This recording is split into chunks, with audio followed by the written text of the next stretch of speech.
वृषभानु दुलारी बरसाने वाली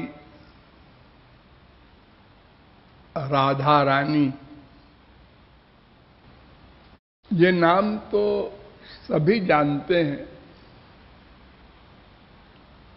लेकिन राधा कौन है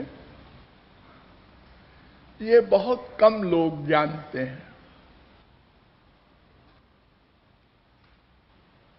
लोग ये समझते हैं कि जैसे लक्ष्मी नारायण हैं, सीताराम हैं, पार्वती शंकर हैं,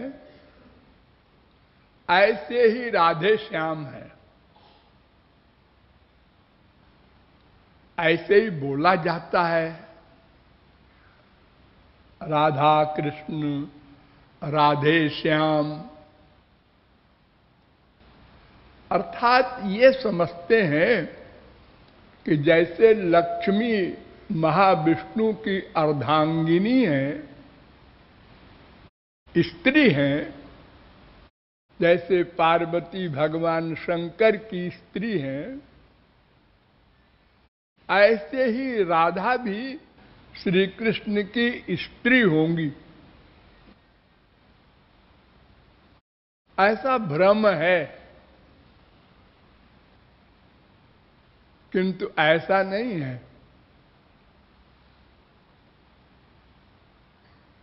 देखिए, आप लोगों के पास दो चीज है, सभी जीवों के पास,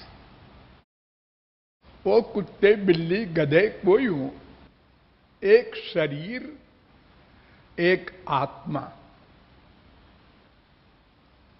और दोनों का अनुभव है सबको। शरीर में जब तक आत्मा है, हम चलते फिरते बोलते देखते सुनते सूंघते रस लेते स्पर्श करते सोचते जानते हैं। और जब वो चला जाता है अंदर वाला, तो हम देखते हैं कि वो मर गया। मर गया माने क्या? वो चला गया। जो अंदर था वो चला गया, लेकिन वो इतना सूक्ष्म होता है कि सारे शरीर में चेतना फैलाए रहता है, चाहे हाथी का शरीर हो, चाहे चींटी का हो। और जब जाता है तो कोई नहीं देख पाता। बड़े बड़े वैज्ञानिकों ने बड़े बड़े उपाय किए कि मरते समय वो अंदर वाला किधर से जाता है। अरे कुछ लाइट तो होती होगी, बड़े कितनी सूक्ष्म लाइट भी आजकल वैज्ञानिक लोग देख लेते हैं, लेकिन आत्मा को कोई नहीं देख सका। सब बैठे हैं, चला गया। हाँ, अब हाथ कुछ नहीं कर सकता, आंख कान सब जीरो हो गए। 24 घंटे में शरीर भी सड़ने लगा। इसका मतलब हम लोग ये तो जानते हैं कि अंदर कोई एक जीव, जिसको हम मैं कहते हैं, हम लोग कहते हैं ना, मैं कल गया था इलाहाबाद, तो शरीर को कहते हैं। नहीं नहीं, शरीर मैं नहीं है। शरीर को तो आप कहते हैं मेरा शरीर दुबला हो गया, मेरा शरीर बूढ़ा हो गया, मेरा शरीर रोगी हो गया। आप मेरा कहते हैं ना। हाँ, तो जो मेरा होगा वो मैं तो नहीं होगा। जैसे आपका मकान है ये, तो आप तो मकान नहीं है। आपकी स्त्री है, आप स्त्री नहीं है। ये आपका बेटा है, आप बेटा नहीं है। अरे मेरा माने संबंध कारक है, वो मुझसे अलग है कुछ।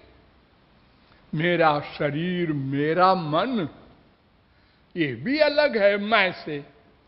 मेरी बुद्धि खराब हो गई थी, ये बुद्धि भी मैं से अलग है। इन सब से अलग कोई होता है मैं, उसको आत्मा कहते हैं। और जितने भी शरीरधारी हैं सब आत्मा के सर्वेंट हैं, अपनी आत्मा के भक्त हैं, और किसी से कोई प्यार नहीं करता, सब अपनी आत्मा से करते हैं। मां भी हो, बाप भी हो, बेटा भी हो, बीवी भी हो, धन भी हो, प्रॉपर्टी भी हो, क्यों? आत्मा के सुख के लिए, अपने सुख के लिए, दूसरे के सुख के लिए नहीं। ये तो धोखा देते हैं लोग एक दूसरे को। हम आपका सुख चाहते हैं, आपकी सेवा करना चाहते हैं, सब बकवास। सब अपने सेवक हैं आत्मा के।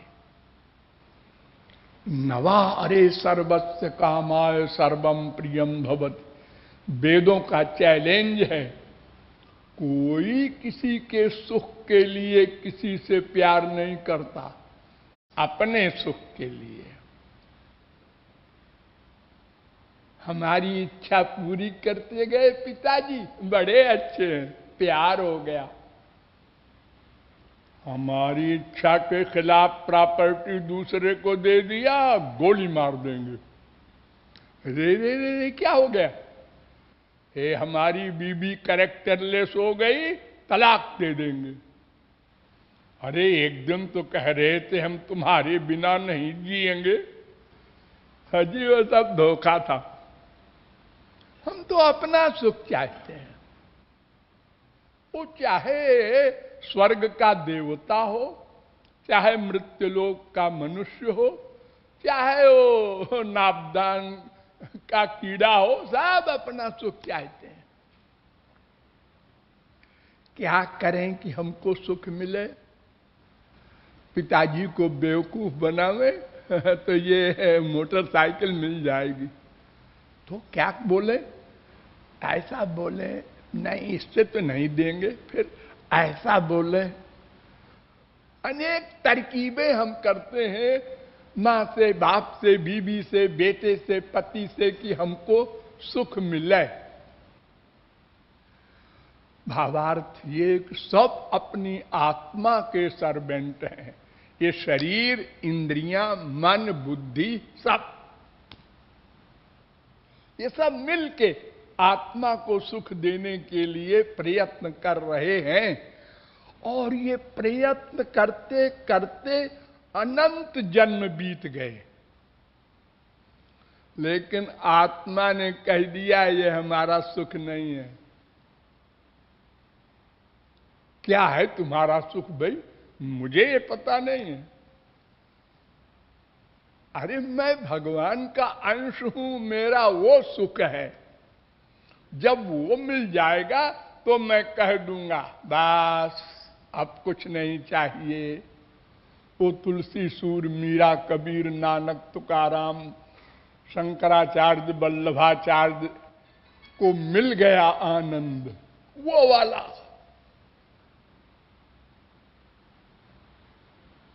तो जैसे हम यानी शरीर, इंद्रिय, मन, बुद्धि, आत्मा की सर्विस करते हैं,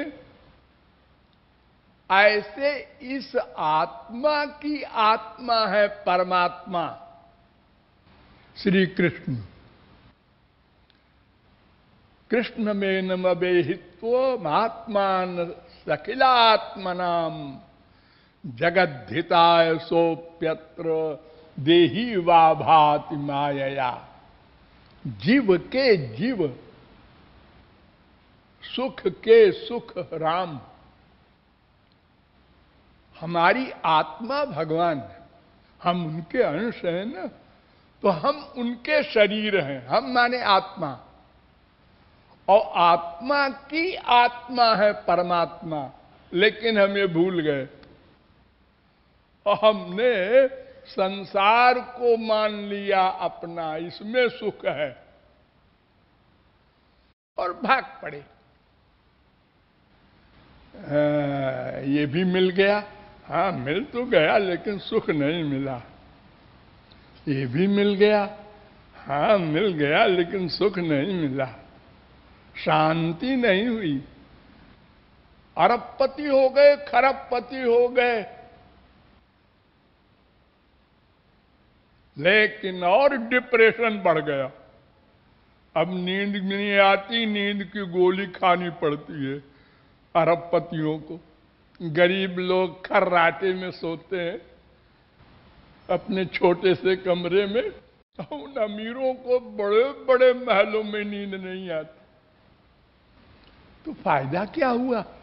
अजी हमको धोखा था कि वहां सुख होगा। ये प्राइम मिनिस्टर है, ये प्रेसिडेंट है, 500 आदमी का 3-3 घेरा, मिलिट्री वालों का कोई मार न दे। उसका बेटा बेचारा शहर में नहीं जा सकता, अकेले कहीं खेलने नहीं जा सकता, हर जगह डर है। क्या सुख मिला तुमको पीएम होने से जी? जी अब क्या बताएं, भाई यही मिला कि हाँ सब मेरे अंडर में है, नमस्कार करते हैं, बस। अंदर से तो दुखी हो, अशांत हो। हाँ जी वो तो है। तो हमारी आत्मा है श्री कृष्ण, हम श्री कृष्ण के दास हैं। ये बात जिस दिन हम समझ जाएंगे, बस सब दुख समाप्त, शांति आनंद सब मिल जाएगा। तो जैसे ये शरीर इंद्रिय मन बुद्धि इस आत्मा का यानी मैं का सर्वेंट है, नंबर 2, ऐसे ही मैं श्री कृष्ण का दास है, और नंबर 3, आत्मा तु राधिका तस्य तयैव रमणा दसौ। श्री कृष्ण की आत्मा है राधा, स्त्री नहीं, आत्मा। इसलिए श्री कृष्ण राधा की भक्ति करते हैं, राधैवाराध्यते मया।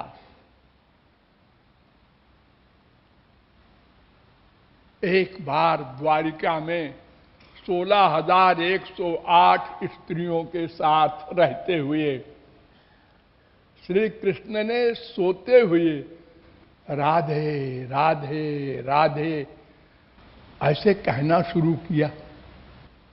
बगल में रुक्मिणी सो रही थी, उसने कहा क्या हो गया है, ये कौन है राधे? क्या हमसे भी कोई अच्छी है राधे? ये जब देखो राधे राधे करते रहते। अनंत कोटि ब्रह्मांड में सबसे सुंदर, गुणवती, रूपवती, लीलावती, कलावती, बुद्धिवती महालक्ष्मी है रुक्मिणी, उनकी अवतार है। उन्होंने कहा है, सब अपनी सौतों को बुलाया और कहा देखो जी, ये हमारे लोगों के पति देव जो हैं, ये क्या राधे राधे करते रहते हैं? कहन हाँ हमने भी सुना है, सोते में ऐसे बोलते रहते हैं, लेकिन कैसे कहें पति से, बुरा मान जाएंगे। ठाकुर जी ने समझ लिया कि इनको सबको कैंसर हो गया, इलाज करना पड़ेगा। तो उसके 3-4 दिन बाद ठाकुर जी ने एक्टिंग शुरू की। मैं तो पता नहीं क्या हो गया मुझको, मैं तो हार्ट फेल हो रहा है मेरा, मैं तो अब मर जाऊंगा, नहीं बचूंगा। अरे उनसे बढ़िया कौन एक्टिंग करेगा? आप सारी स्त्रियां इकट्ठी हो गई। अरे क्या हुआ, अभी तो ठीक थे, क्या हुआ, कैसे हुआ? आप रोने लगी। अरे गोबर गणेश पतियों के लिए स्त्रियां रोने लगती हैं जब ऐसी एक्टिंग करे वो, और भगवान के लिए भला क्या हाल हुआ होगा उन स्त्रियों का। तो इतने में नारद जी को भगवान ने इशारा किया, हमारे पास आओ। घूमते घूमते आ गए। उन्होंने देखा बड़ी भीड़ इकट्ठा है एक ही जगह और सब रो रही है, बात क्या है? अंदर गए श्री कृष्ण के पास, तो वो भी बहुत बुरी तरह रो रहे थे, चीख रहे थे। प्रणाम किया, उन्होंने कहा महाराज क्या बात है? नारद जी मुस्कुराए, भगवान को तो कोई कष्ट हो नहीं सकता, ये कोई नाटक है। महाराज क्या? अरे नारद जी न पूछो, मेरा बड़ा बुरा हाल है, मैं बचूंगा नहीं। नारद जी ने कहा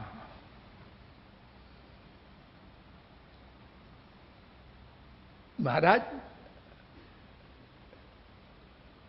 कोई दवा इसकी?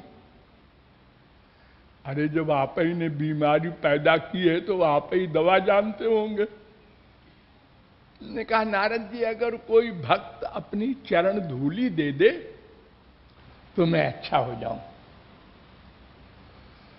तो नारद जी ने कहा मैं भी तो भक्त हूं, लेकिन मैं झगड़े में नहीं पड़ता, पता नहीं क्या इनका मतलब है और क्या ये नाटक क्यों कर रहे हैं। एक बार तो मैं बंदर बन चुका हूं, मैं नहीं बीच में पड़ूंगा। लेकिन ये माताएं तो सब महापुरुषों की दादी हैं। अरे भगवान की स्त्री बनने का सौभाग्य किसको मिलेगा? हाँ इनसे कह देते हैं अभी ठीक हो जाएंगे। तुमने कहा माताओं अपनी चरण धूल दे दो तो श्याम सुंदर ठीक हो जाए।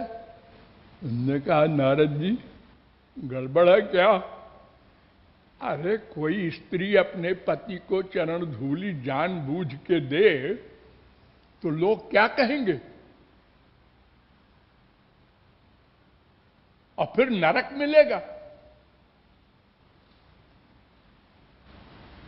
हाँ बात तो ठीक है। नारद जी ने कहा शास्त्र वेद तो यही कहता है कि स्त्री पति को प्रणाम करती है, चरण दबाती है, पति नहीं प्रणाम करता स्त्री को।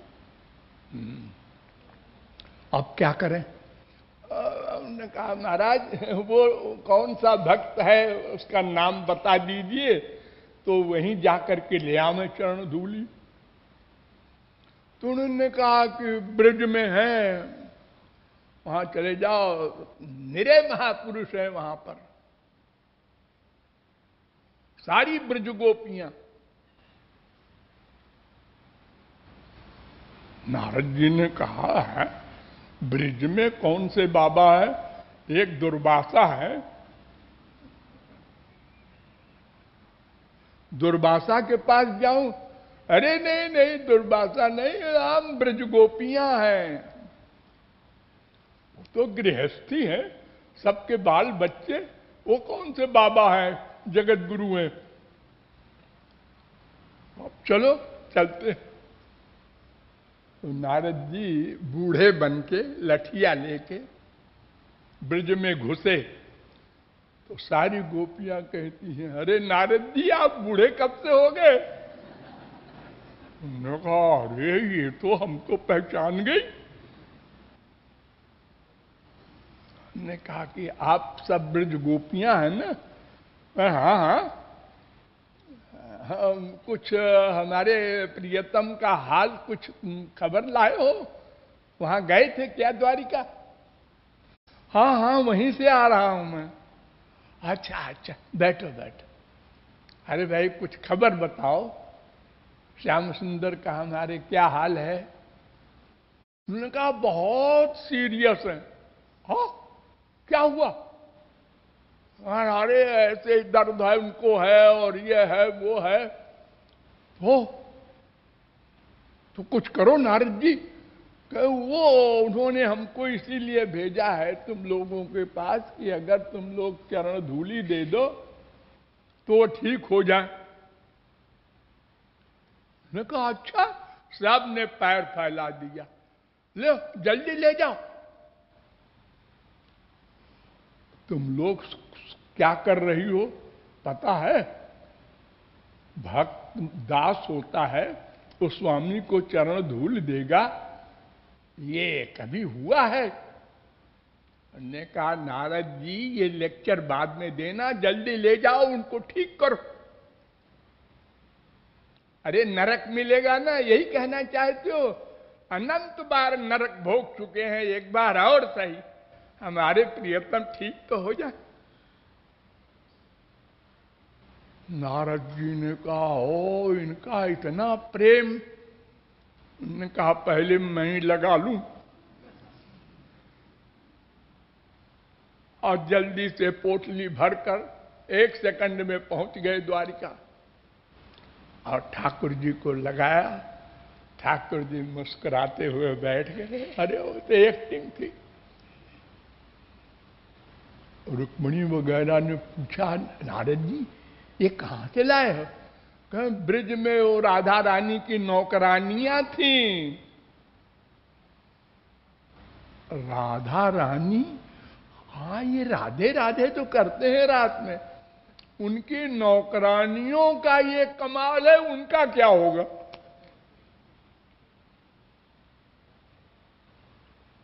अब उन लोगों ने आपस में इशारा किया, अरे हम लोगों को अहंकार हो गया था ना अपने रूप वगैरह का, ये गुरु घंटाल ने इसीलिए किया।